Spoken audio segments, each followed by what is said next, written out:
All right. A little early on YouTube. Because my computer is acting just a little bit of slow.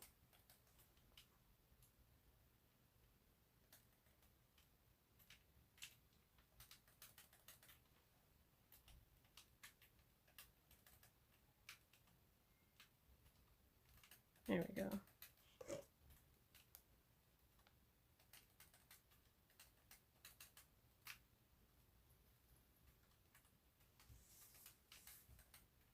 All right. If you don't mind, I would say just because you're just gonna hear clack clack clack clack clack clack when you're playing.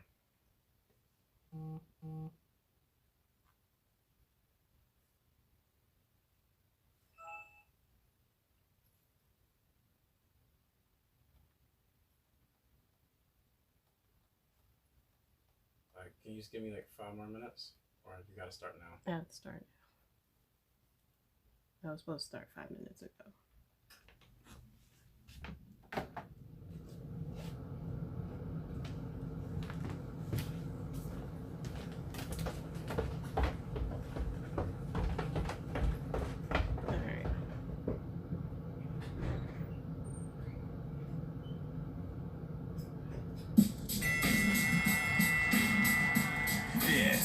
WrestleBread Podcast, bringing you the latest news, recaps, and analysis of AEW and WWE. Get the unique perspective from a wrestling fan of over 25 years. Here's your host, JD.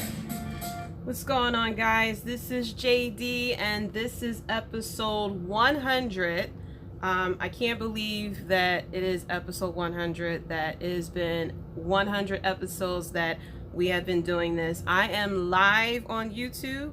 I'm also live on Mixlr as well. So if you're listening live on Mixlr, you can hop over to YouTube, or if you're listening the day after, you can go to the YouTube channel and you can check out the live stream too.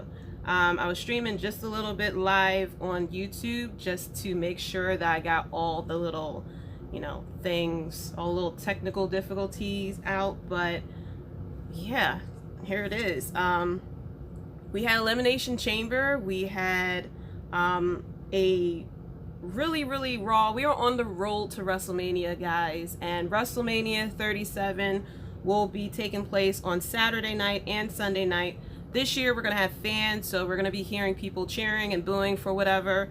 And, darn, where are they? Let me start off with... Oh my gosh, where's my sunglasses? I meant to put on my sunglasses because we got, as you see here, a new champ. The future is bright now. We have an A-lister for a champion now. And I know people are, upset about it, that your pick didn't win or anything. But we always talk about how we want something new, and we got something new. We have a new champion, and I'll be going through everything that has happened with the Elimination Chamber. I did not check out the pre-show. We heard earlier that day that Keith Lee was taken out of the U.S. Championship match due to injury. And, I'm really hoping that something like this isn't going to hurt him. It just feels like he is not, favored on the main roster from them changing up his music and his gear and changing up his moveset as well. The things that we knew and loved about Keith Lee has been taken away. And unfortunately, the casuals who don't really know who Keith Lee is from the NXT days probably just looks at him as another big guy. And I'm hoping that WWE won't use this as sort of a reason as to why not to give him that big of a push. Because he definitely deserves a push, but it just feels like with him on the main roster, he's just been like there. I mean, he definitely got that almost a title shot when he came up to the main roster, but it feels like nothing else came from that. So because Keith Lee is out of the Fatal 4-Way match, the triple threat match, we had a Fatal 4-Way on the pre-show, which I didn't check out. We had Elias, Mustafa Ali, we had oh my gosh, I forgot who the first person was, but we also had John Morrison as well. And John Morrison came out victorious, so the triple threat match later on that night had featured Riddle, Bobby Lashley, and John Morrison. So starting off with the Elimination Chamber, we had the SmackDown version of the Elimination Chamber, and this Elimination Chamber was, of course, more high flying. It was a lot of action going on than it was on Raw side. We had Daniel Bryan and Cesaro starting out first. A lot of people were rooting for Cesaro. I had my pick of Daniel Bryan. It really didn't matter who won the match because 10 times out of 10, they weren't going to beat Roman Reigns anyway. We all know that Roman Reigns is going to walk into WrestleMania as champion. So whoever, won the Elimination Chamber, they were going to get destroyed by the Tribal Chief anyway. However, I felt as though this Elimination Chamber was needed, kind of just show who the other contenders would be if Edge at the time were to choose Roman Reigns to defend his title at WrestleMania. We at least get to see, like, hey, there are, 6 other people who could definitely get a title shot. I changed that, 5 other people, because we all know that Baron Corbin is not going to make it. So first off, we had Daniel Bryan and Cesaro starting off in the match. Of course, the 2 technical wrestlers definitely putting down a clinic, and it definitely started the match off a little bit slower, but because they will be in the Elimination Chamber for quite a while, they definitely needed to start the match off a little slower with technical moves to kind of get things slow before the momentum picks up with all the other competitors come in. Then Baron Corbin came out afterwards. A lot of people really didn't know why Baron was in this match. I also don't know why Baron in this match. He definitely could have been replaced with Shinsuke Nakamura, definitely, probably Big E, even though he is the Intercontinental Champion, he could put him in the match to kind of give the champion something to do. But after a while, Baron Corbin tapped out to the sharpshooter, which I'm a little surprised about. Even they had Daniel Bryan tap out to the sharpshooter as well. So I guess they're trying to bring back that the sharpshooter can really do something as far as submissions. And I'm saying that really remembering that Natalya also does the sharpshooter, but it's not, when Cesaro does the sharpshooter, it's more of just a move rather than an actual finisher that someone taps out to. Then towards the match, Sami Zayn comes out, and he didn't want to come out the pod. He was holding the door closed. I might be jumping around a little bit here because my notes was a little bit fumbled because I was just like typing away of everything that was going on. Sami Zayn was supposed to come out next, but he didn't want to come out. He was sitting there holding the door, trying to prevent Baron Corbin from getting to him. Now, he came out with his documentary crew. His documentary crew was kicked out from ringside, which actually confused me. The ref actually kicked out the documentary crew, but as we see later, almost didn't get kicked out when he walked down with AJ Styles. That part really didn't make any sense to me. But Sami Zayn was trying to hold the door closed, and that's when Cesaro got him from the other side. Then we had Kevin Owens, who came out next. Sami Zayn was trying to get Kevin Owens to team up with him, try to get that old school friendship that we always saw, and Kevin Owens just started wailing on Sami Zayn, hitting him through, pod after pod and everything. First of all, Cesaro's tights were an optical illusion. I don't know how many people's eyes was just like going crazy with his tights. We had Kevin Owens and Sami Zayn fighting, and then of course this leads to the last one who would come out of the chamber, which would be Jey Uso. Kevin Owens and Jey Uso started doing the hockey punches, of course, that Owens and Sami Zayn used to do.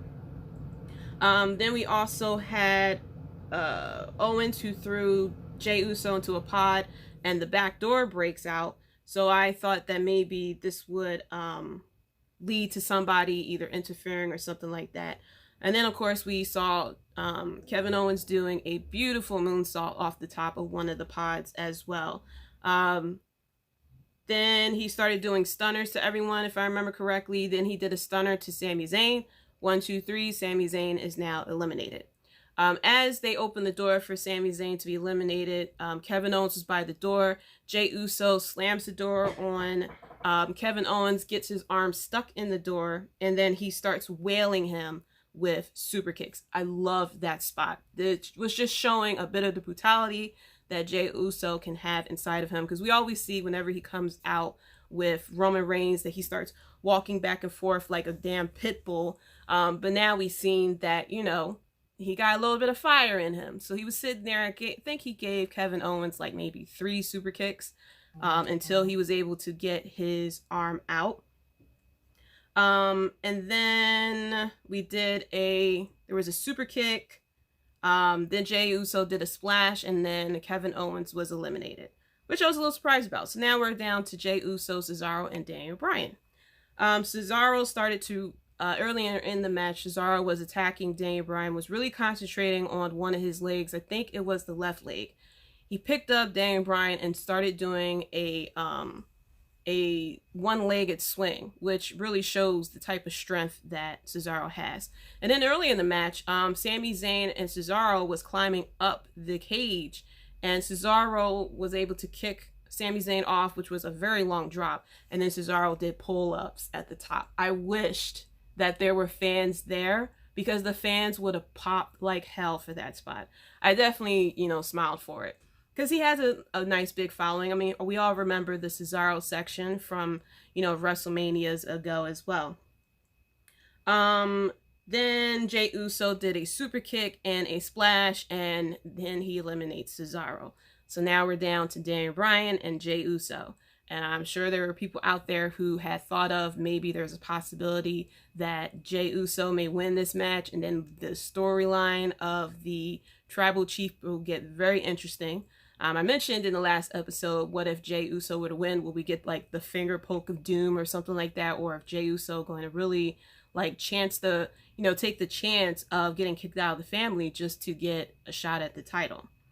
After that, Jey Uso did a splash onto Daniel Bryan, and Daniel Bryan had kicked out of that. Then Jey Uso went to the top of one of the pods, and he did a splash off of Daniel Bryan, but Daniel Bryan put up his knees right on time, and it looked like he really didn't get the knees up in time, or it was just like a very weird angle when Jey Uso came down on Daniel Bryan's knees. Daniel Bryan, you know, he does the running knee, and 1, 2, 3, there's our winner of the Elimination Chamber. And like the last 5 minutes of this match, it really felt like watching Daniel Bryan from 2014. Like he had, like I was at the edge of my seat watching this Elimination Chamber. And like I had said, it was a lot of action. You know, the people who are in this Elimination Chamber, it worked out. I guess we had Baron Corbin in there as sort of the person to kind of get eliminated first or something like that. But I think if Shinsuke Nakamura was in there instead of Baron Corbin, this Elimination Chamber match would probably be like a top 10 for a lot of people. But he was selling the left knee. And as, you know, Daniel Bryan was laying down and, you know, just recovering off of this match. And I didn't get a chance to look up the times for the Elimination Chamber match, but I think it was almost 45 minutes, this Elimination Chamber. But as he was sitting there, like, you know, just recovering, you know, and I thought, you know, whoever wins, you know, the Tribal Chief may be closer to the main event. I kind of figured that maybe the other Elimination Chamber match would be the main event or something, but no, out comes Roman Reigns, and I started cracking up. I felt so bad for Daniel Bryan because he didn't get a breather. He didn't get a breather at all. So the Elimination Chamber for the SmackDown side was for 35 minutes. But Daniel Bryan didn't get a breather. And I started cracking up because I was like, you know, congratulations, Daniel Bryan. You won the Elimination Chamber. Now take this ass whooping from the Tribal Chief. But out comes the Tribal Chief, Roman Reigns, with Paul Heyman just staring a hole at this man's side of the face. He comes down, you know, to introduce Daniel Bryan to the Island of Relevancy. And he goes for the spear, and Daniel Bryan counters it and does the yes lock, which if the fans were there, that would have been a big pop. He had Roman Reigns in the yes lock. Roman Reigns powered out of it and then went and started wailing on Daniel Bryan. Just punch, punch, punch, punch. Like very brutal with his punches. And then he paused. He looked up at the ref, started doing more vicious punches after that. And then he put Daniel Bryan in the guillotine. Daniel Bryan passes out. And that was the end. And it felt like, I said, yo, that was a Goldberg match. That was a very dominant. That match lasts for a minute and a half. Actually, that was less than, Goldberg type of style. But that match lasted for a minute and a half. It did its point. And a lot of people were upset at what happened. That, it feels like the Elimination Chamber was a waste. Well, hold on. As Roman Reigns was about to celebrate, he turns, wham, spear by Edge. Edge stands over the tribal chief, points at the WrestleMania sign, the pyro goes off. And so the announcer said, well, Edge had made his choice. We are going to get Roman Reigns versus Edge at WrestleMania 37, spear versus spear. So this is how I feel about these two matches. I feel as though, was the Elimination Chamber match a bit of a waste? You can feel that way, but I feel as though this is all building towards how powerful the tribal chief is. We had 6 guys who, held it down for 30 minutes, showing their toughness and everything, especially Daniel Bryan, who came out, as the first one, who was out there first, held his own, he's the ultimate underdog. And then, Roman Reigns just eviscerates him. And it was all to show how powerful Roman Reigns is, just so when Edge comes in with the spear, that spear is just more devastating, because Roman Reigns sold it as well. And so I feel as though this all happened just to set up Roman Reigns and Edge, so that Roman Reigns is this, so powerful and so vicious and everything. And then Edge just comes in and spear him. So I feel as though, Daniel Bryan was the right choice. I know there were a lot of people out there who wanted Cesaro to win. I don't think Cesaro should have won this match, because him losing to Roman Reigns the way that Daniel Bryan lost to Roman Reigns, that type of loss kind of fits Daniel Bryan a lot more, because he's the ultimate underdog. He is the one that fights through and is so tough and everything, and it would gain sympathy from the fans. So for someone like Cesaro to win and then have that type of a loss, it probably wouldn't have worked as well, as far as how dominant Roman Reigns is, and as far as, how dominant he is, and then gets attacked by Edge like that. So, after that, we had Bad Bunny backstage. The Miz shows up. They start going back and forth a little bit. Bad Bunny mentioned, why are you here? Do you even have a title shot? The Miz pushed him, and then Bad Bunny slaps him. He turns away. When he turns back, we see Damien Priest in his face. Now, I am a fan of Damien Priest, and I don't know what's going to happen to him once WrestleMania is over and Bad Bunny is gone. I love his gimmick because he is Hispanic, and his gimmick isn't like typical Hispanic, but when you're on the main roster, you know what they do. Like, I will not be surprised if he ends up in some damn tag team match with the Lucha House Party. I really can see that happening to my guy. And a little thing too, they keep messing up his entrance when he shoots the arrow at the screen. It's supposed to be like an instant, his name's supposed to instantly pop up, but for some reason on Raw, every single time when he shoots his arrow, it takes like 5 to 10 seconds for his name to pop up. So, it's that. So after that, we have the triple threat match, Bobby Lashley versus John Morrison versus Riddle. We had, first of all, I don't know if anybody caught this, but the referee in this match almost got ran over by Lashley a couple of times. And he was cracking me up too. This is one of my favorite referees.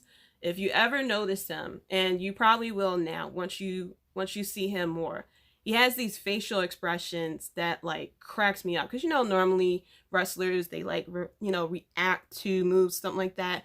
A lot of the refs in AEW, they'll kind of like jump with certain moves, stuff like that. My guy, my referee, he just have these looks like it was one move Bobby Lashley did, like he started dominating people and Bobby Lashley was standing there and my guy was like come on brother, you know, don't be doing that to them. But anyway, John Morrison though, he was definitely really good in this match, and I heard he was really good in the Fatal 4-Way as well, and I was really hoping that we would get this John Morrison back, the guy who, you know, once he gets in between the ropes just puts on a great show. I feel as though he may go down to NXT since his wife got signed and that his wife is there, that maybe he'll go down there together with her. I think it'll suit him a lot more because, like Edge says, NXT is about the second W in WWE, whereas though on the main roster, you know, he does nothing but the dirt sheets with The Miz and sits there and says correct and barely does any matches anyway. Riddle comes out. Riddle was wearing the Evil Knievel type of outfit. And this triple threat match, it was pretty good. I'm not the biggest fan of Riddle, really. I really don't like him the way he is on the main roster, that he's just like this surfer dude, like bro, as he pops up on my screen. And I feel as though there's more that they can do with him versus the typical like surfer type of dude. He kind of reminds me of oh my gosh, it's a character in one of the 90s movies. I want to say from Wayne's World. I think Wayne's World. Yeah, he reminds me of a character from Wayne's World. Like the bro, the dudette and stuff like that. If you never heard of Wayne's World, because I know I am up there in age, definitely it's a movie for you to check out. You probably know it from the Super Bowl commercial now because Cardi B was in it. That's Wayne's World. So Bobby Lashley was very dominant in this match, and to the point that Riddle and John Morrison decided to team up to try to take out Bobby Lashley, which of course didn't really work at all. This match was pretty much about the dominance of Bobby Lashley. MVP was cracking me up to ringside because John Morrison, I forgot what move he did, but he tried to pin Bobby Lashley. Of course, Bobby Lashley kicked out, and MVP was sitting there like, you really think that was going to work? You really think that you were going to win the match with that? And Morrison looks at him and says, shut the hell up. So I cracked up at that. And then towards the end of the match, we had Riddle who came out to the outside to kind of like confront MVP. And then Riddle notices that MVP is holding a crutch. And he does the smart thing of, no, it might have been, was it Riddle or was it Morrison? I forgot, one of them. I think it was Morrison. Saw that he had a crutch, took the crutch, got in there. Actually, it was Riddle because Bobby Lashley had the put the hurt lock on Morrison. Riddle takes the crutch, hits Bobby Lashley with it with all his might. I don't know if it was, I know the crutch probably wasn't like, you know, top one thing. I know that the crutch wasn't like 100% stainless steel, but it broke, and it broke twice for each time that that it hit Bobby Lashley. Riddle goes, pins Morrison, and Riddle is now the new champion. And my thought was, you know, first of all, if Keith Lee wasn't injured, what would have happened in this match? Would Keith Lee be the one who got pinned by Riddle? I really wonder that. If Keith Lee was supposed to be the one who get pinned by Riddle, or did they switch it up and have Riddle win because Keith Lee got injured and Keith Lee was the one who's actually supposed to win the title? I'm very curious about that. What was the actual move that they were supposed to go? Next up after that, a match that I didn't realize was going to happen. We have Nia Jax and Shayna Baszler versus Bianca Belair and Sasha Banks. Now, first off, we were supposed to. This is supposed to have been a second women's match, but you know, I will get to that in a moment. This match was okay. Of course, this is, you know, displaying Bianca Belair and Sasha Banks as buddies. This was a good match. We had Reginald that was ringside for some reason. I don't know if I maybe had missed it because I try to catch SmackDown live. Sometimes I do, sometimes I don't. I don't know if I missed anything. Is Carmella okay with Reginald, you know, buttering up and shooting his shot with Sasha Banks? I know that, you know, that's not Carmella's man, obviously. But I don't know if, you know, she's upset that her employee is shooting his shot with her enemy. I don't know. I knew that Nia Jax, Shayna Baszler was going to retain the title, seeing as though that they have to defend it next week against Raquel Gonzalez and Dakota Kai. I really didn't think that they would switch champions now to kind of mess up that little bit of tension that they built with Nia Jax and Raquel Gonzalez. But Nia Jax got the pin, so you know, it is what it is. I fully expected for Sasha to turn on Bianca Belair, but we're all waiting for Bianca Belair to say that she is going against Sasha Banks. I mean, the girl said it on Twitter. There's really no reason for them to like act like we don't know what's about to happen. She wants to go against Sasha Banks at WrestleMania. Let it happen. And I think Sasha Banks is the one who has to turn heel. Bianca Belair as a heel really doesn't work out because the girl is very nice as a person, and when she first came on the scene, I always felt that there was something missing from her, and I realized is because she was a heel. She is not naturally a mean person, and so her trying to be a heel really wasn't working out. Her as a babyface, especially going into WrestleMania, would definitely work, especially in front of the fans. So we were supposed to have Asuka versus Lacey Evans. Of course, the Monday before Elimination Chamber, Lacey Evans revealed that she is pregnant, and she was actually pregnant in real life. People, you know, because of this whole storyline with her and Ric Flair, I guess, you know, you would think it was supposed to have been Ric Flair's child, but then he said on Raw that, you know, he didn't say it was his kid, even though they like have this weird relationship thing going on anyway. So I was like, okay, you know, because they still said that, you know, the match was going on. And then come Sunday, the day of, they decided, oh no, we're just going to cancel the match. So I don't understand how Keith Lee got injured and got taken out the match. You quickly came up with a fatal 4-way to replace him. But for your women's champion, you couldn't come up with a plan B. Like, you can easily put together another fatal 4-way match on the pre-show.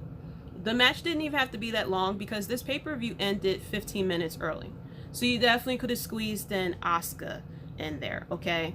Everybody, if you listen to this podcast, you know I am a fan of Asuka.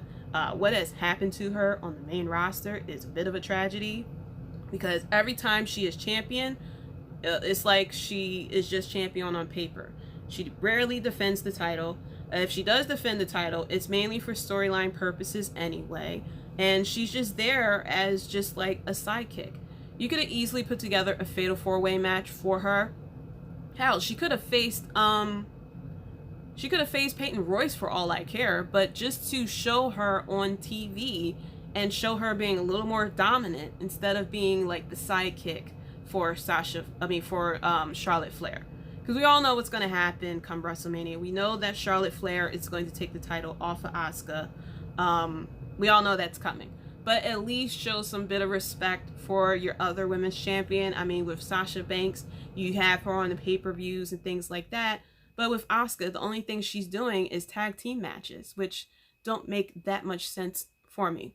And this is what I always say, one of my complaints about WWE is that they cannot concentrate on more than one women's storyline at a time. It's one big storyline, maybe a second storyline, you know, since they have the two brands, but anything else outside of that storyline, like they can't do that. And this definitely showed with this pay-per-view. They could have easily put together something. So now we come to the main event. This is the Raw Elimination Chamber. We had Randy Orton, who came out first, Jeff Hardy, Drew McIntyre, Kofi Kingston, AJ Styles, and Sheamus. So I had picked for Drew McIntyre to retain because my thinking was that Drew McIntyre was going to go into WrestleMania as champion. Let's go through what happened here. So Kofi Kingston, first of all, was cracking me up before the match started. He was as each person comes in, when Sheamus comes in, he stood up to Drew McIntyre's pod. Drew McIntyre headbutts the pod. Then he goes over to AJ Styles, I think, too, then gets into his pod. When Randy Orton comes out, Kofi Kingston was sitting there like, I see you. He was like, I see you flexing. Your quads, they're nice. Your quads are big. He's like, you got some quads. I see you flexing over there. He's like, I see you slithering. You slithering tonight. You got some big quads there. And then he said, you must be doing squats. And I think Randy Orton had to walk away before he started cracking up. He did have a smile on his face, but it was more of that sinister type of smile that he likes to give. But I knew he was dying on the inside because that was hilarious. He goes over to Drew McIntyre, stares him down, goes over to AJ Styles. AJ Styles saying, oh, look at the scary man. Here comes the scary guy. But Randy Orton and Jeff Hardy starts off this match. Truthfully, and I know I'm going to hurt some people's feelings about that, Jeff Hardy really doesn't do it for me anymore. I respect the guy. You cannot take away what Jeff Hardy has done in the company. But for like the past 2-3 years, Jeff Hardy is just, is missing, It's not, watching him wrestling isn't as exciting anymore. I can say the same thing about his brother, too. I mean, his brother had a little bit of resurgence when he came over to AEW. But now he's like doing this like weird coach Vince McMahon-ish type of thing as well. And he's wrestling these matches that are a little bit scary. But for his brother, Jeff Hardy, it's just the magic isn't there anymore. I don't know what's there left for him to do, really. I mean, it feels like he's just wrestling until it's time for him to retire. But it's not a lot of magic like it used to be. But with Orton and Jeff Hardy, it was pretty much a standard match, like I said. I mean, Jeff Hardy, he does his high spots and things like that, but it's a lot of the spots that we've seen before. I mean, nothing compared to, their match when it went vicious and Randy Orton put like a screwdriver through his earlobe and everything like that.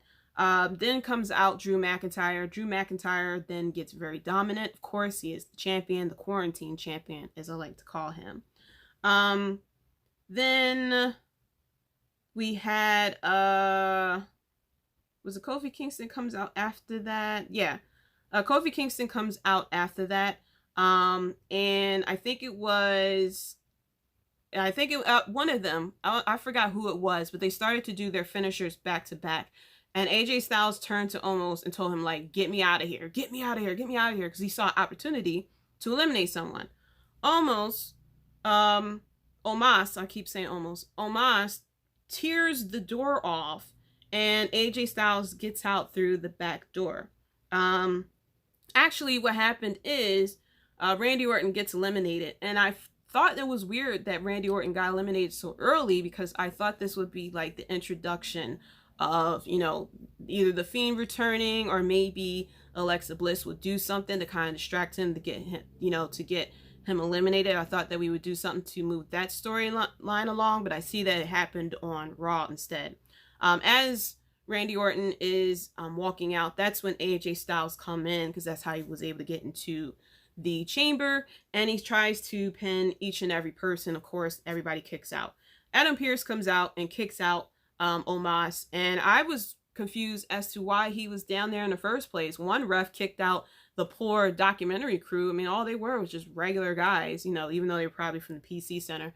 They were just regular people, just filming the documentary, which I'm still waiting for Sami Zayn to come out with. He's been filming for what, maybe 3 months, maybe by now. I think there's enough footage for them to put together like a little 30-minute to an hour type of situation. But, you know, it is what it is.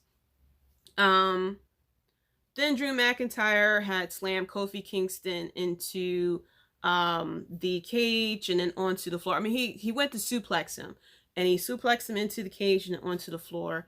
I think it was Jeff Hardy that he threw into the pod. A very funny spot. You see Drew McIntyre go up to the cameraman and go, "I told you to move." That was me trying to do his accent. Don't come at me. But he was sitting there like, "I told you to move." Like, cameraman, get the hell out of the way. Cameraman, you know, have no fear. They're willing to get as close to the action as they can, obviously. Then Sheamus comes out as last. We see Drew McIntyre do the slow turn to see Sheamus comes out. Sheamus comes out, you know, him and Drew McIntyre start doing the hockey punches, as I like to call it. Then there was, later on in the match, there was this powerbomb suplex combo, and Kofi Kingston was laying on the top of the pod. He does his, I call it the trust fall. I don't know if he actually has a name for it, but he does the little trust fall onto everyone below. And then Kofi gets bro kicked and then gets eliminated. So I'm sure that broke a lot of hearts because everybody was wondering why Kofi Kingston wasn't in the Elimination Chamber, and they even started to get the idea of Kofi Mania 2, which, you know, I knew Kofi Mania 2 wasn't going to happen. Sorry to say for people. And then we had Jeff Hardy, who did a dive off of the top of the pod as well. He did a swanton bomb, and then he got Claymore kicked, and then he was eliminated. So now we're down to Drew McIntyre, AJ Styles, and Sheamus as well. AJ Styles tries to do his 450 splash, but unfortunately he slipped off the rope, did a bit of a 180. Not that often that we see him, you know, mess up or botch any of his moves, but he just proved like, no, that was just a slip up, you know, too much sweat on the rope or whatever. Because then he goes back to the 450 splash and then nails it perfectly. He did it on McIntyre, but Drew McIntyre then kicked out. Sheamus went to do a bro kick on AJ Styles, but AJ Styles did a phenomenal forearm, and then Sheamus was then eliminated. So I was like, oh, we're going to have AJ Styles versus Drew McIntyre. You know, I was like, okay, this is going to be interesting. But no, we didn't get that much of it. Because then AJ Styles went to do the phenomenal forearm. He got Claymore instead. And then Drew McIntyre wins. And there it is, folks. You know, wrap them up. That's the end of the pay-per-view. Or so we thought. Well, I thought we was just going to have Drew McIntyre go, like he does on top of the rope. And he went to celebrate, and then out comes Bobby Lashley. And I was like, oh, here we go. This is why Bobby Lashley has been dominant. He lost the title, and he is out on bigger and better things. Now, flashback, we did see we saw a segment, it reminded me of Impact almost, the way the camera angle was. We saw MVP talking to The Miz. So kind of planted the seeds there that we might have gotten a possible cash in. But Bobby Lashley went and decimated poor little Drew McIntyre. He starts, you know, attacking Drew McIntyre and everything like that. Then there was the shot. He starts to look over at the entranceway, and here comes The Miz. And The Miz comes out. He starts attacking Drew McIntyre. He went to do a DDT on Drew McIntyre, but then Drew McIntyre had kicked out of that. Oops. He went to do a DDT, and then Drew McIntyre had kicked out of it. Then he went and did the I forgot his finishing move just like that quick. The finale, and 1, 2, 3, and we got a new champion, ladies and gentlemen. And I sat there and I said, I am going to cheer for The Miz as champion as much as I did when Drew McIntyre was champion, because everybody complained that there was that, you know, we need change. I'm tired of the same champions. You know, I want something different. And we got something different. And I'm going to put on my sunglasses in honor of our new champion, The Miz, the A-lister. It took him 10 years, I think it was 10 to 11 years for him to get the title back. And he got it back. The skull crushing finale. Thank you, Chris. I knew it was finale in there, but I blanked out on what his finisher was. He did the skull crushing finale, and we got a new champion. And where is the Miz girl? Where is she? You know, that was the face that a lot of people had on their face when the Miz won. I cracked up. I was like, look, we got something different, you know. Let this story play out, ladies and gentlemen. Don't get immediately upset that the Miz won. Let the story play out. We know that Bobby Lashley attacked Drew McIntyre for a reason, and we saw it when the next day on Raw, Bobby Lashley straight did it. The Miz, you got 1 hour to give me the title, or else you're gonna star in a reality show called How Bobby Lashley Put Me in the Emergency Room. I said, go ahead, Depot. You go ahead, man. You go ahead. The Miz was scared as all hell, sat there and was like, I need time. I need time. You know, I have to prepare for this. Bobby Lashley at the end of that hour came out like ready to go. And so from that, we were supposed to get The Miz versus Bobby Lashley next week. But then Braun Strowman comes out and was like, I wasn't in the Elimination Chamber, and then sat there and mentioned that he used to be the Universal Champion. I don't know what's going on with Braun Strowman, because he like, you pretty much contradicted yourself, and he was like, you know, this sucks, everything sucks, why don't I get a title shot tonight, and all this other stuff.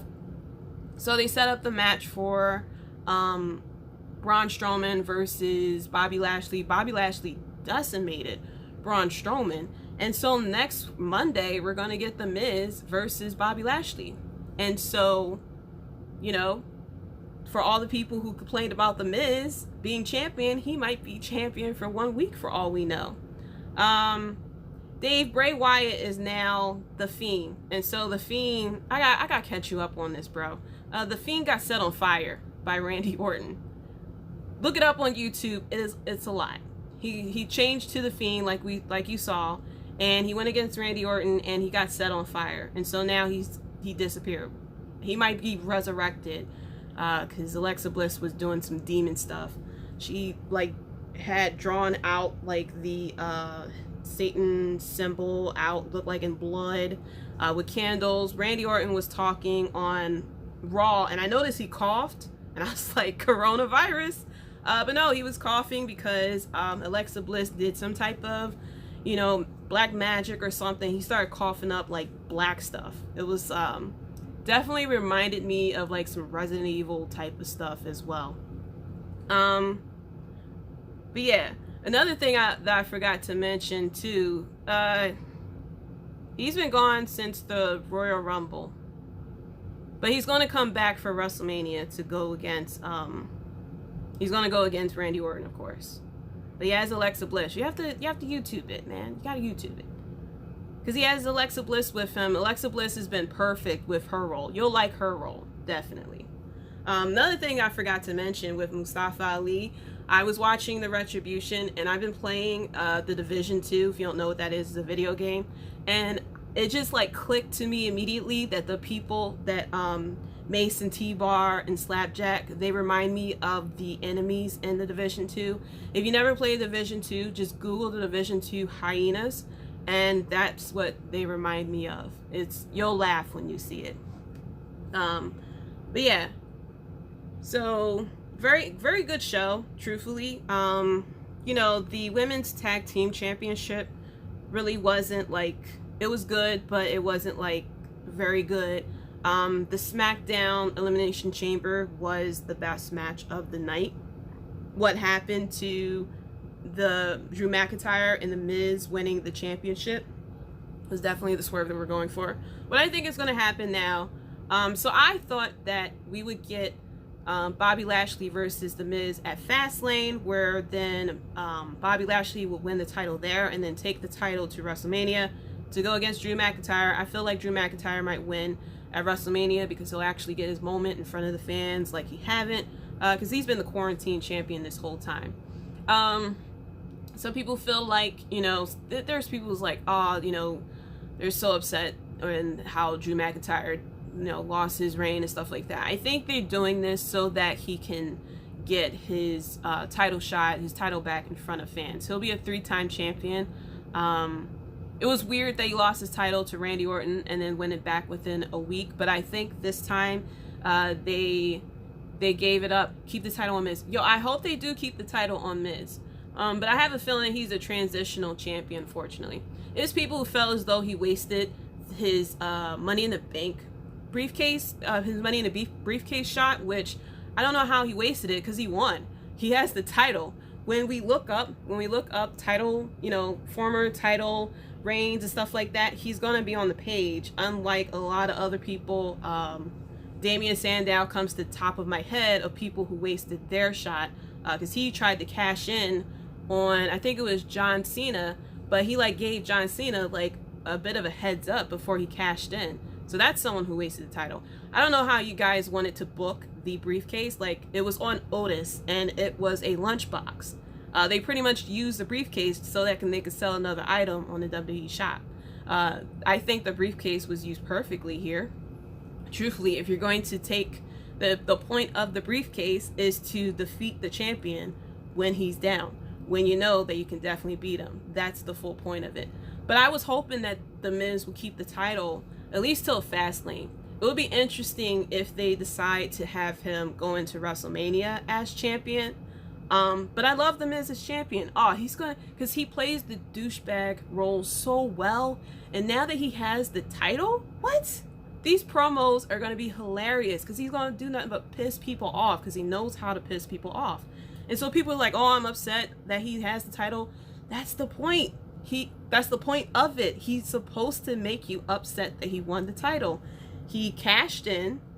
You know, he plays the douchebag well. He's gonna sit there and like say that he's the A-lister. He's gonna do the point that I love that he does and everything. I hope that, you know, I really hope that for every time that he has this title, that he really like takes it to level 10 and just like pump it up, sit there, like be on the phone. Miz is awesome. I don't know if it's Keita or Jay who's on, but Miz is awesome. I liked the Miz. I liked the Miz back when he was on the Real World. That's how long I have been a fan for the Miz. I have been a fan for the Miz since he was on the Real World. I actually watched that season when it came out. I don't know if that's a good thing that I say that or if it's a bad thing because I'm showing a bit of age here. But I remember when he was on the Real World and he sat there and said the Miz.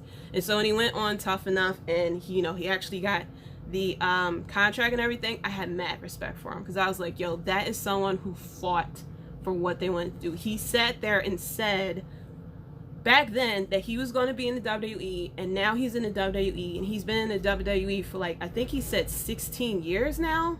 Like, that's longevity. That's a long time in WWE. Because WWE, they're known for cutting you. They will cut you. You will not be seen on TV. And I was listening to y'all's show, Keita and Jay, earlier today. I listened to one episode and the other half, and I was listening to the episode of Rob, and I didn't know that Bo Dallas is still employed, which I could have sworn that man got fired like 2 years ago. But Bo Dallas is still employed with the WWE, ladies and gentlemen, which he's turning into JTG. Like, I think people shouldn't like let that out too much, or else they're gonna say, wait, who's still on the roster? And then we'll see him cut after WrestleMania. If he's cut after, oh, Jay's enjoying his birthday. Happy belated birthday to you too. I don't know if I said happy birthday to you on Facebook, Keita, but happy belated. Jay's enjoying his birthday. But yeah, now if Bo Dallas gets fired this year, Keita, you and Rob are to blame because you guys were the one who put it out there. Y'all put it out into the atmosphere that Bo Dallas is still employed with the WWE. And I checked out the Broken Skull sessions with Sasha Banks afterwards. It was pretty interesting to hear her story about how she got started and stuff like that. but I was watching to see if they were going to talk about when she left the WWE, which she did. She mentioned how, you know, she like lost passion. She didn't know who she was anymore. And she told Vince McMahon, like, I'm done. I'm leaving. And Vince McMahon told her, you're not leaving. I'll give you 30 days. And she took longer than 30 days. So kind of what she said was kind of true. You know, what we heard, it feels like it was kind of true. Like, you know, seeing as though that is Stone Cold, you know, Broken Sessions. Of course, they won't go like too much into like the actual story. But it seems like it is true. She was unhappy with WWE and the way things were going, especially with the tag team titles. And she decided to, like, I'm done. You know, and a lot of people wonder, like, what would have happened if Vince McMahon just said go? She would have probably ended up in AEW. And I wonder how the women's division would have definitely been back at that point. Like, I'm sure the women's division will be 10 times better than what it is now. So that was the Elimination Chamber review. Overall, it was a pretty good pay-per-view. I mean, we're on the road to WrestleMania, so, you know, this is the time where the storylines start to get together. You know, we see WrestleMania start to shape up because it's 2 nights again this year. I guess, you know, it works out this year, especially since they're trying to have fans, that they're going to have 25,000 fans. And I wonder if they're going to do what the Super Bowl did and have cutouts. I don't know if they're going to have like the LED boards. I don't know how they're going to have that set up in that stadium, especially if it rains or something like that. They'll run into that issue. But I wonder if they're going to have cutouts. Knowing WWE, they'll probably charge for the cutouts on top of that too. You probably have to pay like $100 to $500 for a cutout. I know the internationals will do it. They're crazy. They're really crazy. I hope it's the internationals who show up live too, because they'll definitely have it rocking. I just hope whoever shows up live at WrestleMania, don't sit on your hands. Please don't. You know, it's 25,000 of y'all. Y'all can quickly shout, you know, beforehand, show up early during the pre-show, get together, you know, do some hand signs or something, talk amongst yourselves of, you know, chants. I don't mind hearing "This is awesome" chant now. I don't mind, you know, definitely a holy shit chant, a bullshit chant. I want to hear chants. I want to hear cheering. I want to hear booing. I want to hear Roman Reigns get cheered because they love to pipe in the booing sound for Roman Reigns. And they'll have people like put their thumbs down, but we all know they're being told to put their thumbs down. I just want to hear an authentic sound. I'm tired of hearing the plexiglass banging. You know, the booing that's louder than the pipe-in sound that's louder than the mic, even though, you know, when fans come back, they'll be louder than the mic anyway. But I love the fact that there won't be that much control anymore from Vince McMahon. So like I said, that is the review. I'm going into the AMA session. I know I should have started out with some of these things from the get-go, but if you don't know who I am JD. This is the WrestleBread Podcast, episode 100. Can't believe that it's 100 episodes. I started this podcast because I like talking about wrestling, and I don't know that many people who I could talk to about wrestling, especially for as much as I like to talk about wrestling. I started watching wrestling when I was 8 years old. I thought I was 9, but I was actually 8 years old. I started watching. My first pay-per-view was, the first time I watched wrestling was at SummerSlam 1992. I was a bit of a tomboy when I was younger, and so I would stay over my cousin's house during the summers. And I was the only girl. I had 3 boy cousins. 2 of them were brothers, and we would all stay at the house at my aunt's house for the whole summer. And my cousins had mentioned, like, oh, wrestling's on. So I was like, you know, what the heck? Thanks, Chris. And I'm sitting here like, what the heck? What are we about to turn on? And they turned on to SummerSlam 92. And the first match that we saw, I don't know what point in the match it was, but it was the Ultimate Warrior versus Macho Man. And I was one of those kids who, you know, watched Batman, you know, watched the cartoons and stuff like growing up. I was more into, like I said, Batman. I used to watch Spider-Man cartoons and X-Men and stuff like that. So seeing Ultimate Warrior and Macho Man, I was like, I was like amazed by it. And from then I started, watching the pay-per-views. After that, I started watching Raw and things like that. And there are podcasters out there who say, they know all these different, promotions, and they watched this when they were younger, but when they watched that when they were younger, WCW, stuff like that. I was a WWF fan. I was loyal to WWF. I didn't really watch WCW. I knew of WCW. I knew of like the NWO and stuff like that. And I knew like of people in WCW. And there were a few times that I would like catch a little bit of like maybe a pay-per-view a little bit or a little bit of the show, but straight up, I was straight up WWF. I watched every Raw. I watched every SmackDown. I watched the pay-per-views. And I know you're probably thinking, now back then, the pay-per-views, we weren't paying no $10 a month. Back then, when you would watch the pay-per-views, they would be $50 a month.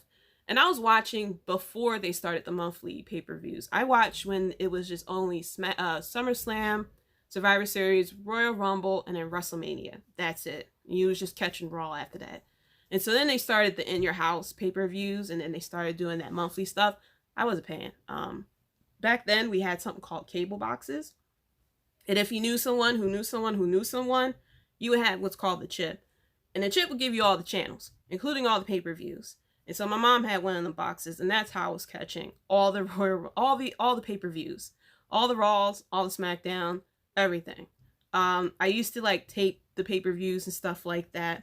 But growing up, there wasn't a lot of people who I could talk to with wrestling, especially me being a girl. I wasn't really into talking about like makeup and stuff like that. Like, I just wanted to talk about like who the Undertaker, the mind games that Undertaker was doing, and oh my gosh, what's gonna happen with Shawn Michaels and Bret Hart, and oh my goodness, here comes Stone Cold Steve Austin. Like, I wanted those conversations. And growing up, to be truthful, like, it was like weird for a girl to talk about wrestling, especially a black girl at the time. It was weird for me to talk about wrestling. Even to this day, I have people who are like, you still watch that? And I can't believe you're still into it. And it's like, yeah, I mean, there's people who's into like love and hip hop. There's people who's into like Real Housewives. There's people who's into soap operas. There's people who's into reading novels. Like, it is what it is. It's a big world. Thanks, Keita. It is a big world out there. And if I want to spend 8 hours a week watching wrestling, that's what I'll do, But as far as like favorite episodes that I've done in this podcast, I would say one of my top episodes that I did was episode 80, and that was the review of the Halloween Havocs of the past. I went to social media and asked people to give me suggestions of matches to catch from Halloween Havoc, because like I said, what I wanted to, when I was growing up, I watched nothing but WWF. So I missed a lot on WCW. And there were things that I saw, like NWO, when Medusa threw the title in the trash, stuff like that. But I really didn't sat there and watch, I didn't experience like Rey Mysterio in WCW. I didn't experience Chris Jericho or anything like that. And so watching the Halloween Havocs, especially Eddie Guerrero versus Rey Mysterio, when I saw that match for episode 80, I was blown away. And I was like, had I known that this was, what's happening in WCW, because I viewed WCW as the promotion that took all the rejects from WWE. Like, I really felt that way. Like, I was like die hard. When it came to the Monday Night Wars, I was on WWE's side. But I was sitting there like, had I watched, these type of matches, I probably been like, that's really cool to watch. And I probably would have watched a lot more of WCW. And also my other favorite episodes that I did too was episode 48 through 51. That's when I was doing the reviews of WrestleMania.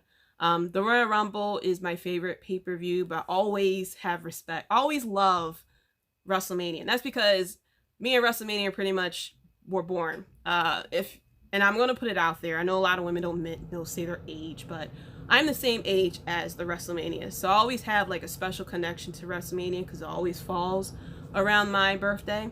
This year, WrestleMania takes place the day after my birthday. So my birthday is on the 9th for Friday, and then there will be WrestleMania on Saturday and Sunday. So, you know, that's going to be a very fun weekend. What's next for the podcast? Well, you know, I've always been solo, and I didn't have any guests for the whole, you know, 100 episodes. And I listened to what you guys are saying, and it is difficult as, you know, a solo podcast to like come out here because I don't have anyone to really interact with. I just started streaming live on Mixler probably maybe 2 months ago, and that was only because my computer is not working, still not working. But you know, I like interacting with people as far as live. So when, you know, someone's watching live and they're answering questions like that, I love that because, you know, I'm bouncing off of people. But as a solo podcaster, you don't really have anyone to what's going on, Clark Street Wrestling? Thank you. And I want to thank, you know, you guys and Keita and Jay and Moneymaker Chris and everybody for all the support for the past 100 episodes.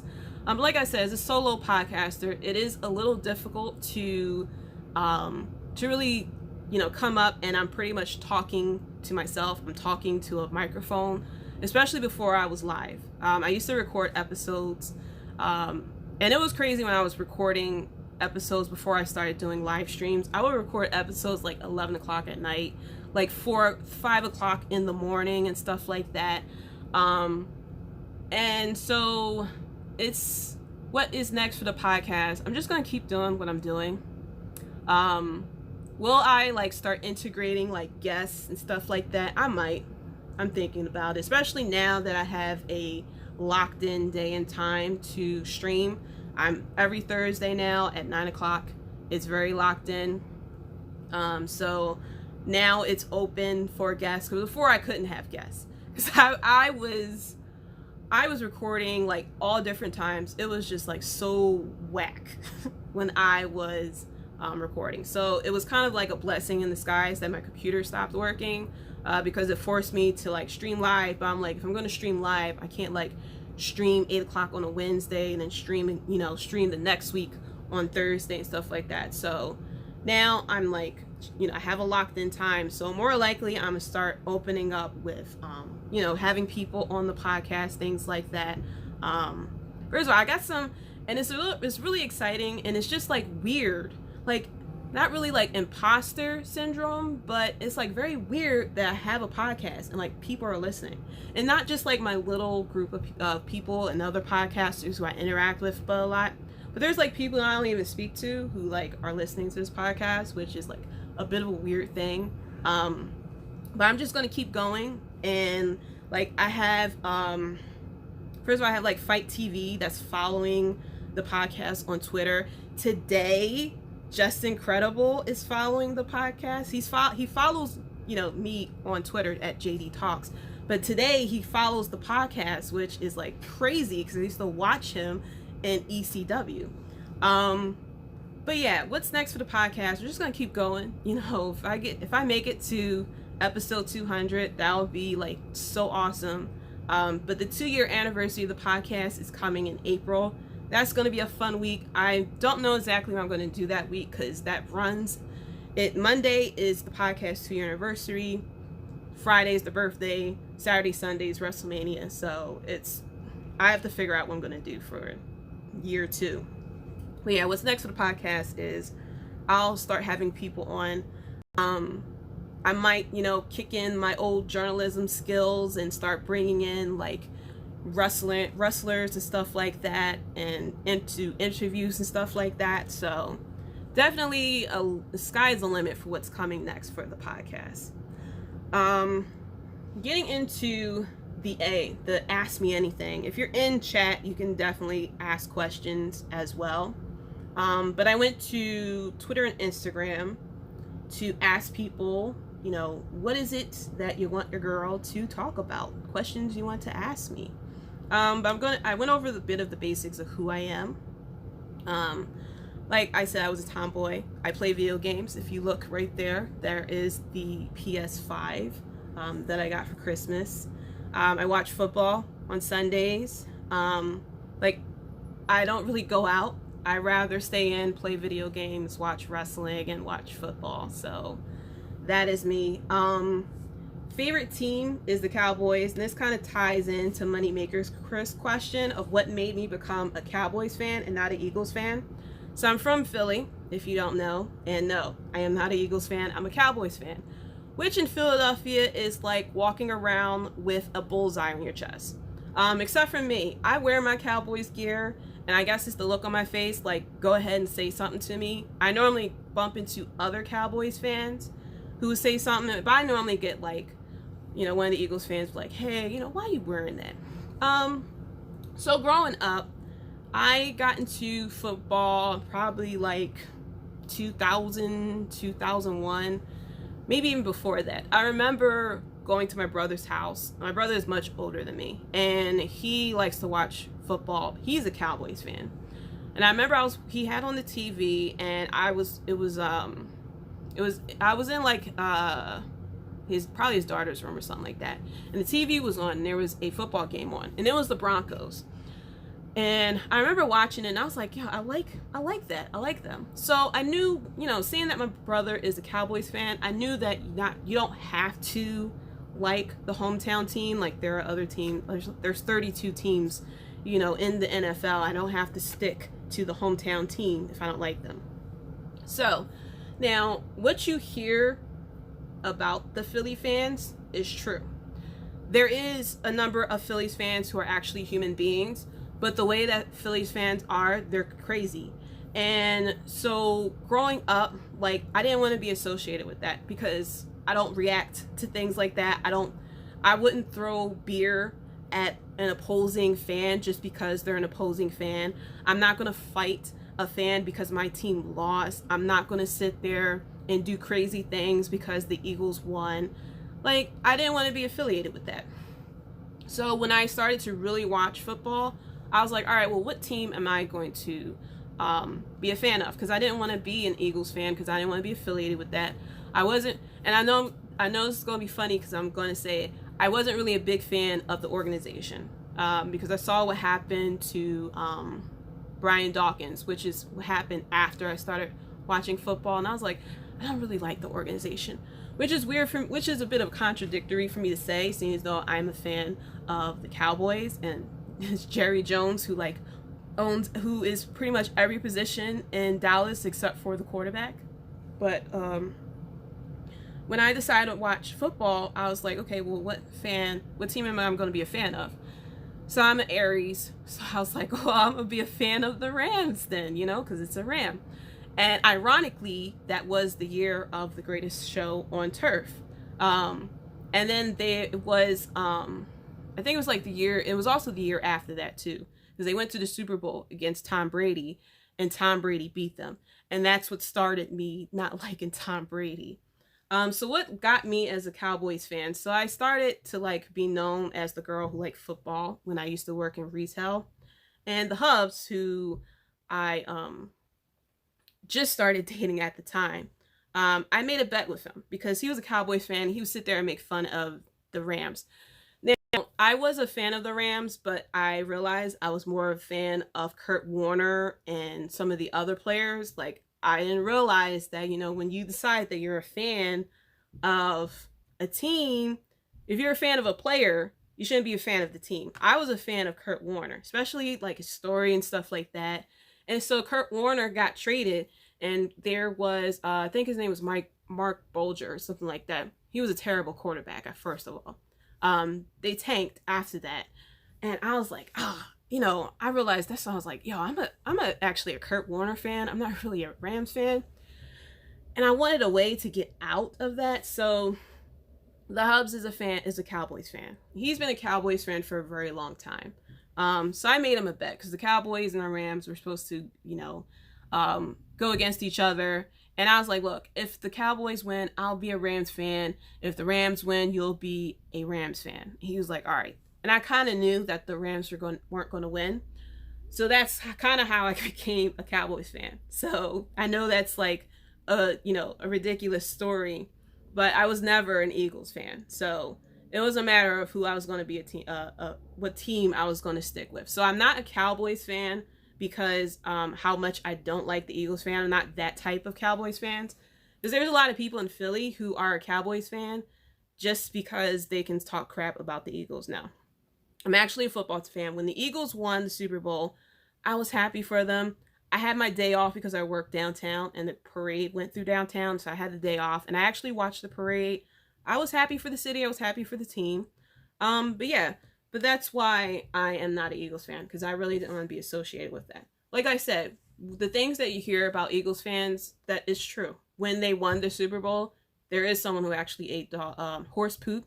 They tore up downtowns. They actually went around and greased the poles because they knew that people would try to climb up the telephone poles.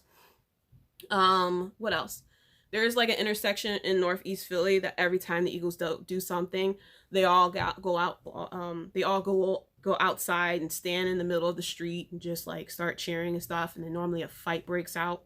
But yeah, that's why I am not an Eagles fan, because I don't want to be associated with that. I'd rather be the football fan that lives in the 90s.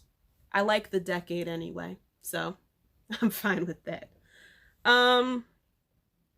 Let's see. At the J Giles said, if you could interview any wrestler past or present, who would it be? Congratulations on reaching the 100 milestone.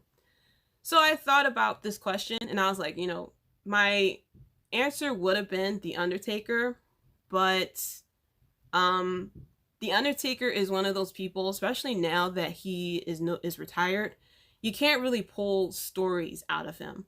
Like, you have to know the questions to ask him because he'll get tired of the same questions, and he's not really a storyteller because he's been like quiet on, things that happened backstage for so long. The person, and he's not really a wrestler, but the person who I would love to interview is Paul Heyman. Whenever Paul Heyman talks, he is a storyteller. He's a great storyteller. And I feel as though like interviewing Paul Heyman would probably be the easiest thing because he is such a great storyteller. And I feel as though the interview would like really flow. All I have, I'll ask a question, he'll say something like great, and then you just kind of like feed back off of that.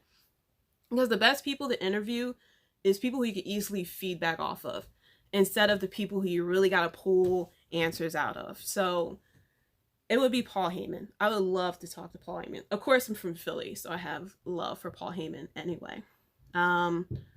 Clark Street Wrestling asks, how would you book the women's tag team division for WWE and NXT? So the women's tag team division on the main roster upsets me. When the women's tag team championship titles came out, I was very excited for it, but I was a bit leery because they don't know how to really treat the women's championships, and the women's tag team belts on the main roster would not be treated the same in NXT. And what I would do is I would actually create a tag team belt just for NXT, for the women's division.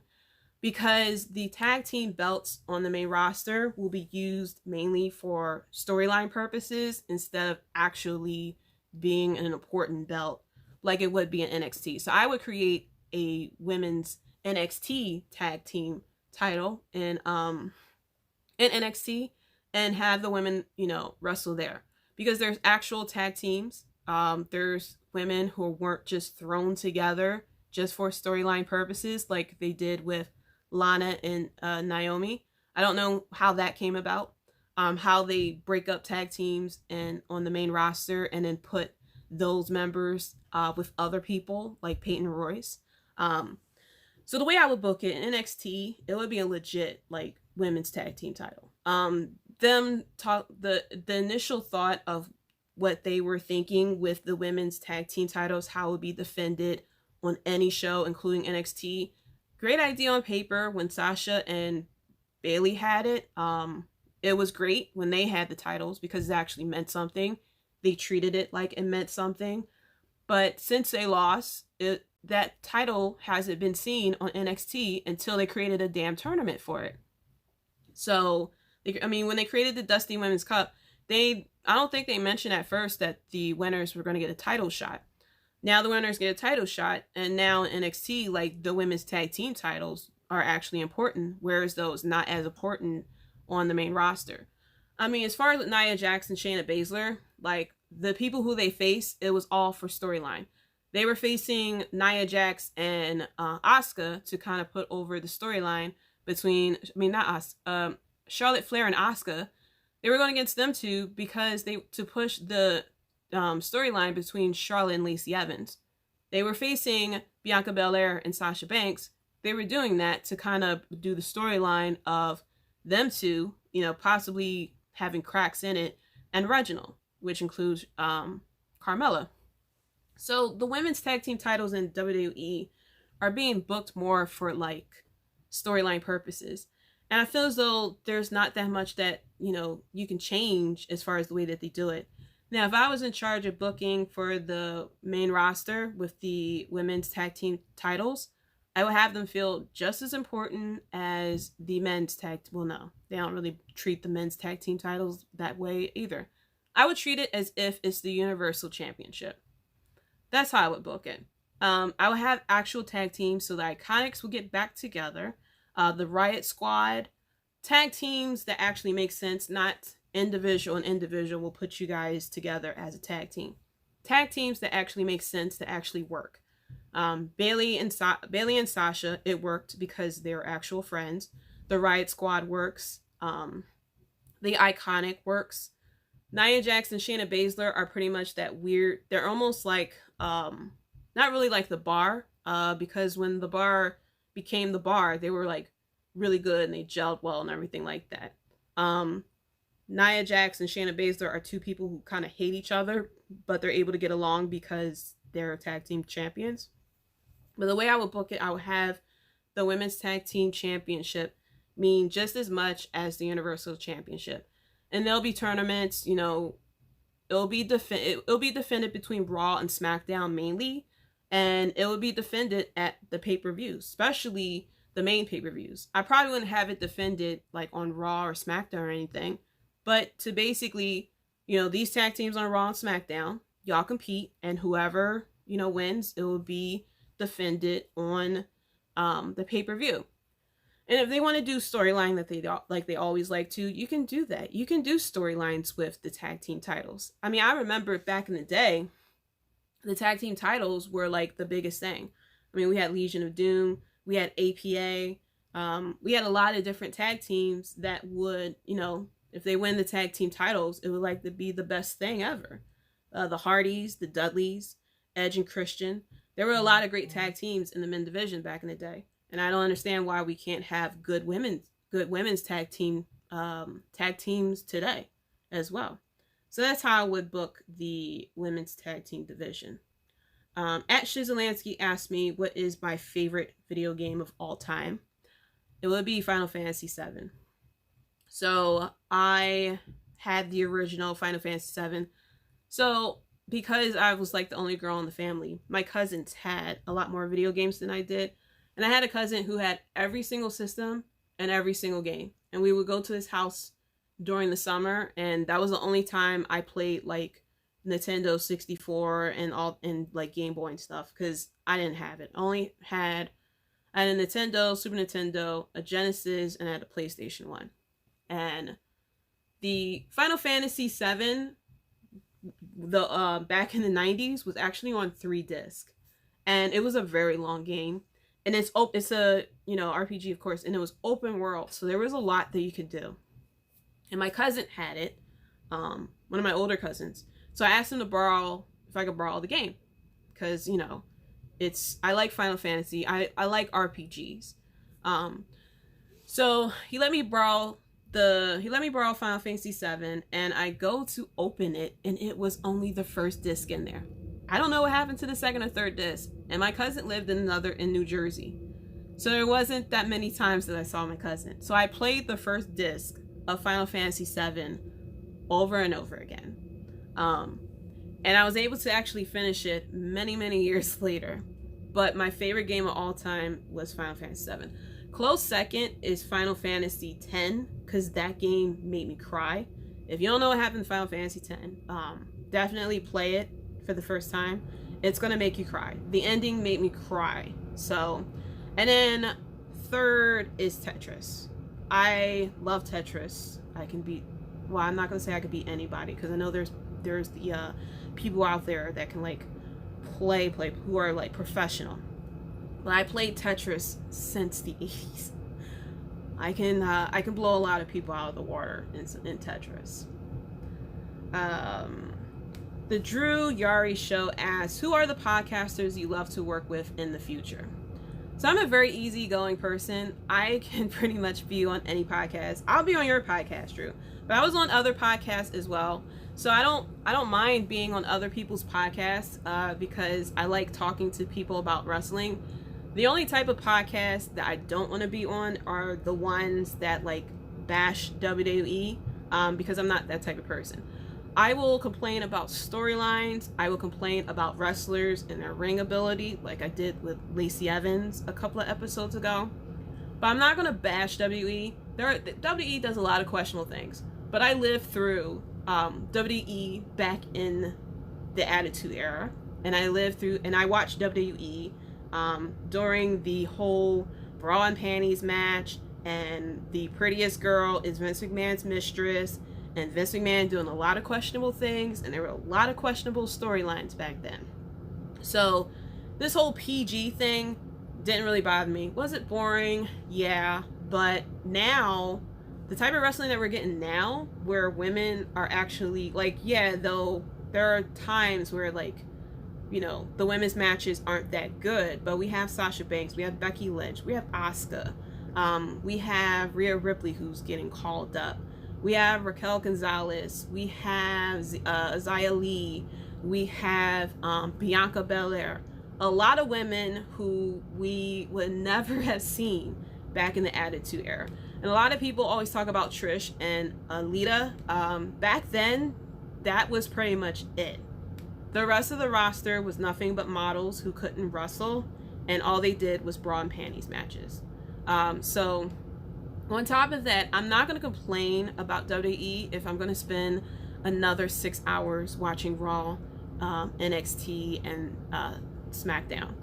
And then sit up late till 11 o'clock at night watching a pay-per-view and paying $10 a month watching pay-per-views and, you know, documentaries and stuff. So that's pretty much the only type of podcast I will not do. I'm not going to do a let's bash WWE type of situation. Yes, and Shotzi Blackheart. How can I forget her? Shotzi Blackheart. And then my boo, Io Shirai. Like, we have those type of women, which we, like, me watching it growing up, I would love to have seen those type of women. I would love to have seen those type of women. Now, I'm not saying that there weren't that many. I mean, we had Victoria, we had Jacqueline, we had Sable, you know, and Sable had her moments. We had Lita, we had Trish, we had Chyna, but we also had Sunny. If you don't know who Sunny, well, you probably know who Sunny is now, but Sunny back then, who else? I'm missing a lot. I mean, there's names coming through my head. Let's see. I know everybody likes Stacy Keibler, but Stacy Keibler didn't really, she wrestled, but she was mainly there as a pretty face. It was back then, the biggest thing for you to get on was Playboy. Not being a women's champion. It was you being on the cover of Playboy. That was the goal for almost every woman in WWF back then. In WWE as well. I was watching back when Medusa was Alundra Blaze, and she was champion. And there wasn't a lot of women on the roster, so she mainly went against one person, and that was pretty much it. So, like I said, the type of podcast I'm willing to work with anyone. If you want me to be on your podcast, just let me know. Date and time, I'll be there. If it's a special episode that we're covering a certain subject, you can let me know. But I'm willing to be on any type of podcast, really. From Instagram, Know the Ropes Podcast, KTR_podcast, asked, when do you think The Miz will cash in his Money in the Bank contract? Now, this was before Elimination Chamber.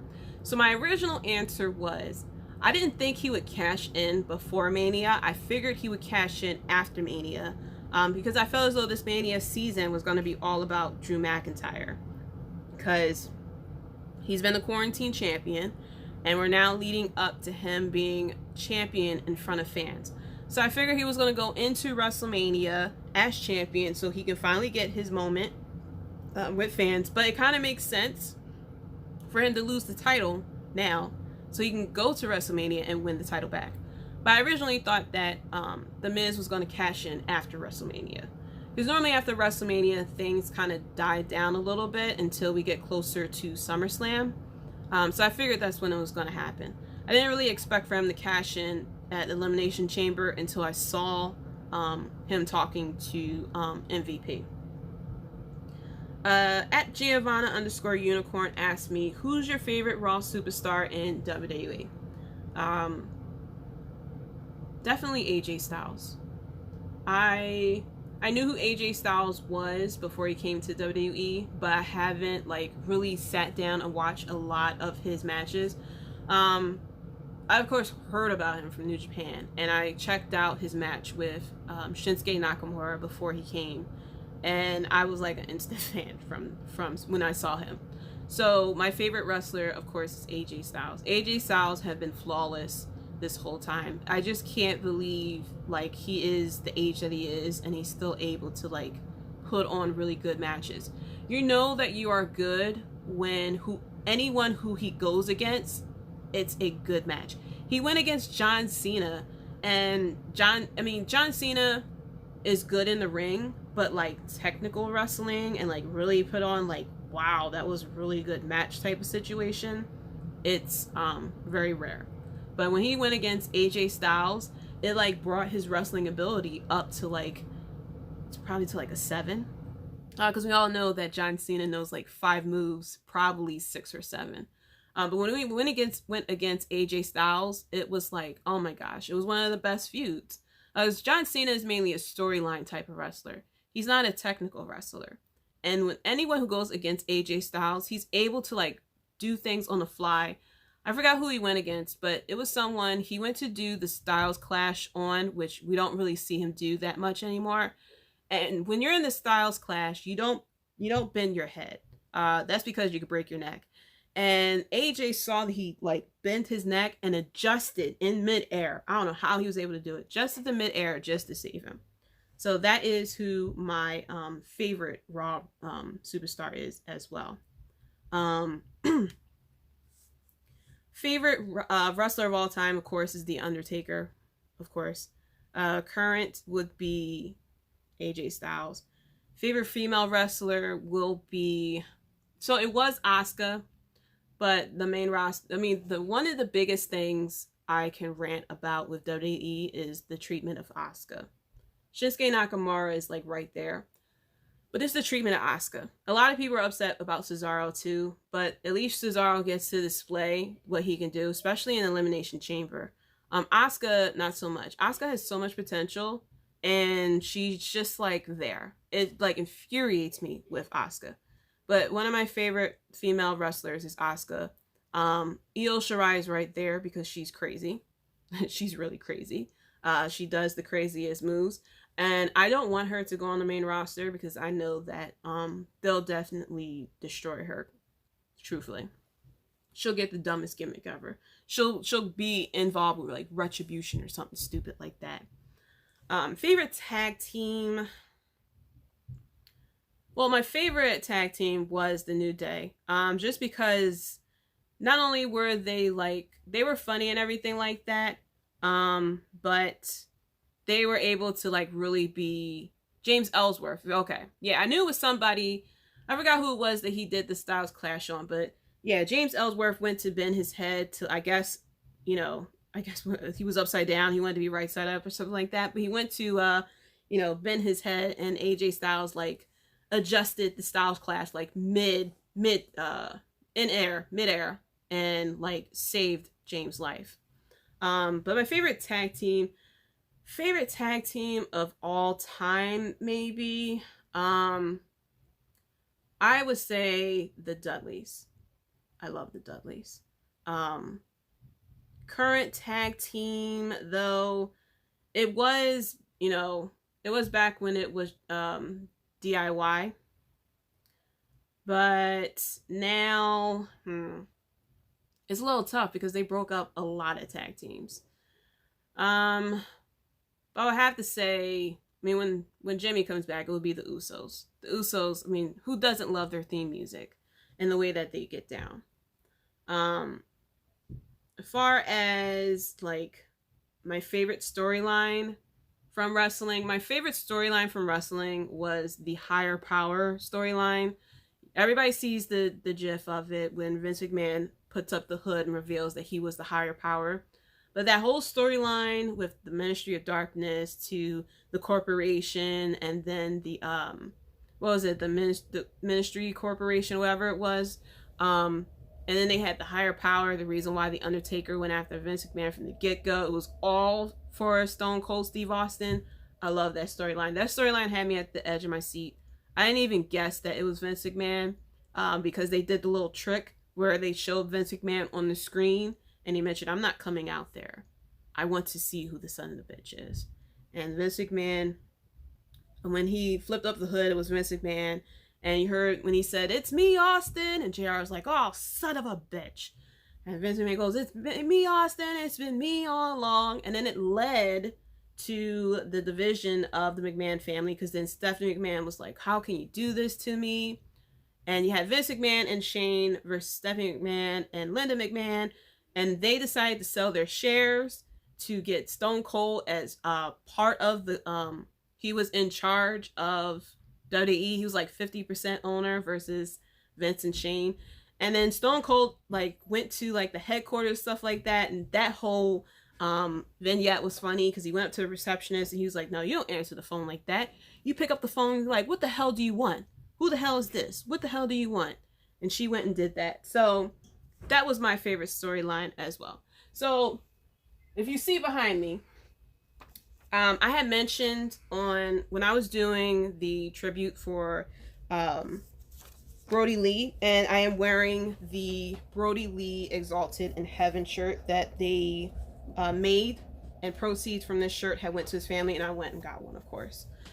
But when I was watching the tribute show, I was crying, and I mentioned during one of the tribute show on the podcast that my son had saw me crying, and he decided to draw me a picture, and I had posted it on Twitter, but I wanted you to guys see it because I have it sitting right here.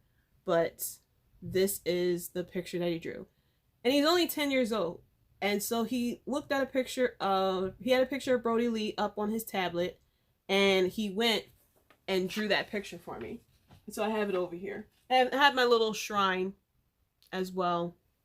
Some of my video games, Batman, who I'm a big fan of. I'm a big fan of Batman. I wasn't really a big Marvel person growing up. Of course, I knew like Spider-Man and stuff like Spider-Man and X-Men for watching the cartoons growing up. But now that we got this MCU, the MCU has started coming out, I'm like, movie-wise, I'm a big fan of Marvel. I haven't watched like the TV shows that they put out, along with the Marvel universe, but DC needs to really get it together with their movies, because Marvel is just blowing it out the water. It's all connected and everything like that. And now I'm watching WandaVision, and I'm like, whoa, because I have Disney Plus, and WandaVision is like really good as well. But wow. It's episode 100. We did a review of the Elimination Chamber. I did the Ask Me Anything. And that's it for the Wrestle Bread podcast. Thank you so much for being with me these past 100 episodes. I hit a milestone probably like a month or two ago. I had 500 listens from my episodes, which is like crazy. I was sitting there like, is it a bot that's listening to the episodes over and over again? But I know there are actual humans out there. Don't stop listening because I said that. Keep on listening. Let me know what it is you want to hear next. I don't know what I'm gonna do for WrestleMania. I might, do another like recap or something like that because I love going back and watching the old WrestleManias. Thank you guys on the congratulations. Thank you to all the podcasts who's been there with me, especially since episode 1. Before I started the podcast, I was on Julian's podcast on the Wrestling Court, and I was basically like a feature there. The WrestleBread actually used to be the Kick Out show. I started like this YouTube vid channel, and I would like put edits of things from wrestling shows together. It was sort of like Botchamania, but I like made it like little snippets, and it's still there. I might add it to this channel so you can check out those type of episodes. But those episodes, it took me so long to put it together. It was like a weekly thing, but like the editing and everything, and I was like going to college and stuff at the time, and it just took so long. And I always had the thought of starting a podcast. And funny story, so I always had the thought of starting a podcast, but I was like, I don't know, I'm gonna start a podcast, things like that. And the Hubs went and paid a cameo for Ryback. And Ryback actually was like, yeah, he was, I give Ryback props.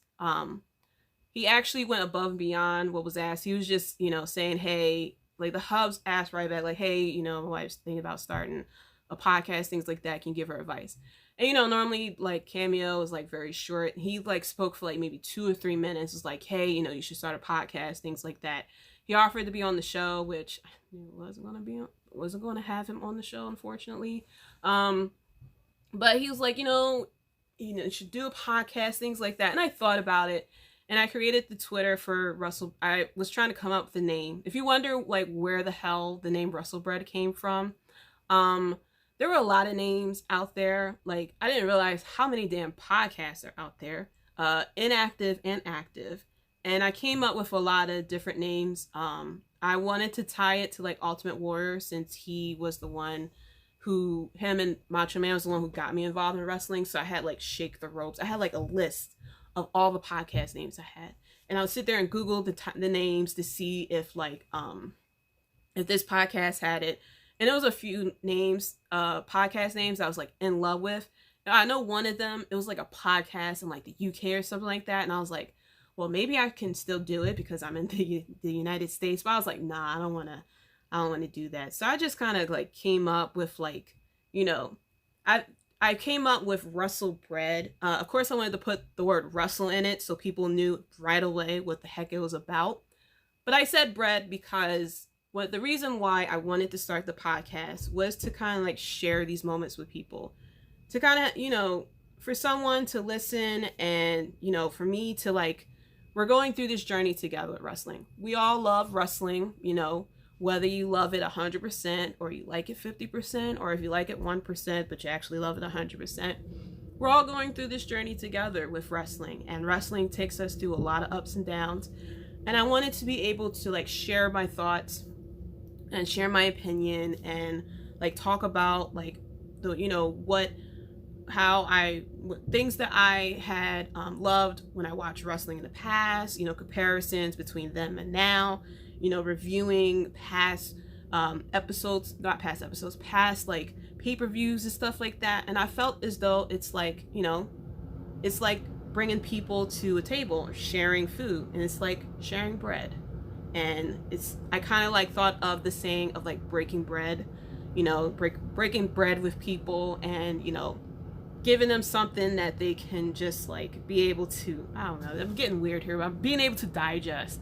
I don't know, not really getting good with my words right now, but I thought of bread part just to, as far as like sharing how I feel, sharing my love for wrestling with people who also have a love for wrestling, because we don't get paid for this. A lot of these things, the WWE Network and setting up Mixler and stuff like that comes out the pocket. We don't get paid for this. WWE is never going to call us to be featured in one of these documentaries on the WWE Network.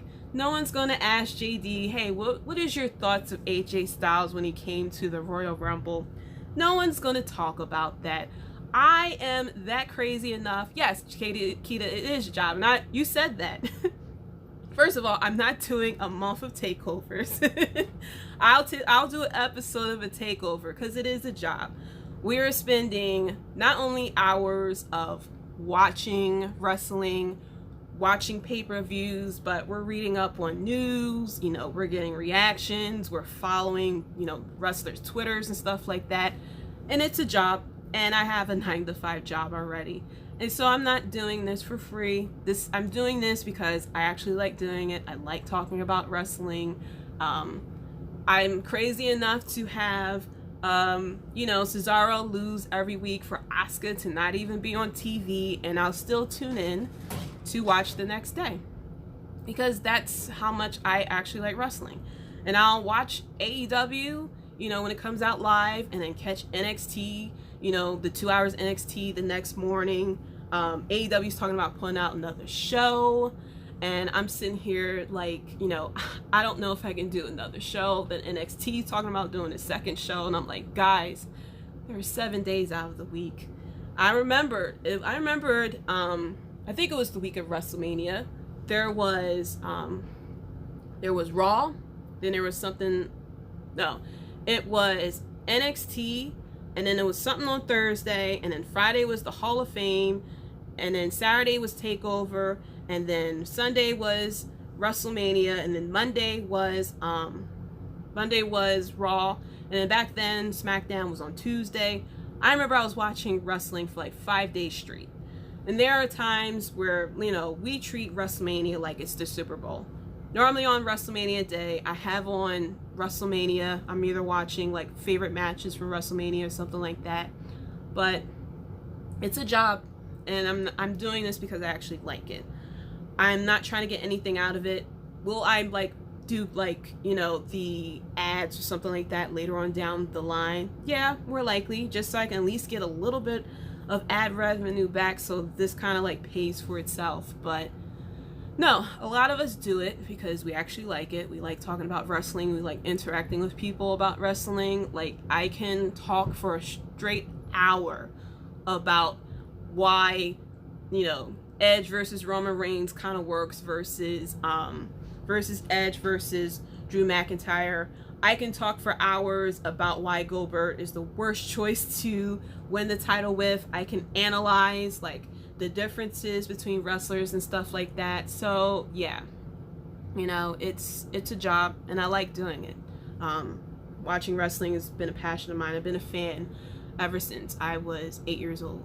The only time I really didn't watch wrestling like that was when I was when I actually, a little bit after the Ruthless Aggression, a little bit during the Ruthless Aggression, I still kept up with it, but that was the time I was technically adult, and I would sit there and get clowned for watching wrestling, so I didn't really watch it like that, and I was with the wrong person anyway, because they clowned me for watching wrestling, so I kind of wasn't really into it that much, but I still kept up with it. But yeah, awesome. Yes, I'll do a takeover episode, Keita, but doing a whole month, that's going to be a lot. But I really appreciated what you guys said about the podcast during your episode. I really appreciate it. It's a lot as solo podcaster, but we'll see what the next 100 episodes are going to be. But that's it for the WrestleBread podcast. Thank you so much for listening. Thank you so much for listening these past 100 episodes. Be sure to catch me on Twitter at JD Talks. That's JAYDE Talks. You follow the podcast as well. The podcast is on Twitter, Facebook, Instagram, and on YouTube. You can catch this stream live. Well, you catch it live, but you can catch the audio versions of the podcast on YouTube as well. I am live on Mixlr every Thursday at 9 o'clock Eastern Standard Times. I know there's a lot of people out there all over the world who listens as well. And I normally talk about, I do recaps of Raw, SmackDown, NXT, AEW. I also do predictions for, whatever pay-per-views coming up, and reviews of the pay-per-view as well. The only promotion I don't really cover as much is Impact. I did try to cover Impact at one point, but it was just too much, so I couldn't do it. I don't watch enough New Japan to really talk about it. Like, I knew when Kenny Omega and the Bullet Club was over there, but like, I don't really know too many people who is over there now, so I can't really cover it like that. I'm also on TikTok, but if you go to TikTok, it's very sad. I probably have like 4 videos on there, but now that I got this little ring light, maybe I'll do a lot more. My son teased me when he saw the ring light, so he was like, "Oh, Mom, you gonna do TikToks?" And I was like, I don't know about that. I'm the millennial who scrolls through it and hits likes. I'm not the one who actually films it. So keep an eye out. Maybe I'll start doing the TikToks. But yeah, shout out to all the podcasts who've been, supporting me these past 100 episodes. Julian Robb from the Wrestling Court podcast, Keita and Jay from the Keita and Jay show, Chris, who is on the We Talk Next, which is on the Keita and Jay show, Clark Street Wrestling as well. My boys over at Half K Podcast as well, and all the new podcasts who I've also been interacting with. Straight Talk Wrestling, the mini host on there, I love her. She is the future of podcasting. I hope she continues. She's so good. Definitely check them out on YouTube as well. Also Dirty Heels as well, I started listening to. They're really funny over there as well. And I'm trying to, listen to a lot of podcasts. I listen to podcasts while I'm at work, so I'm like 2 days behind whenever an episode come out. But it is what it is. But let me know your thoughts, let me know your reviews, and thank you so much for 100 episodes. And until next time, guys, peace.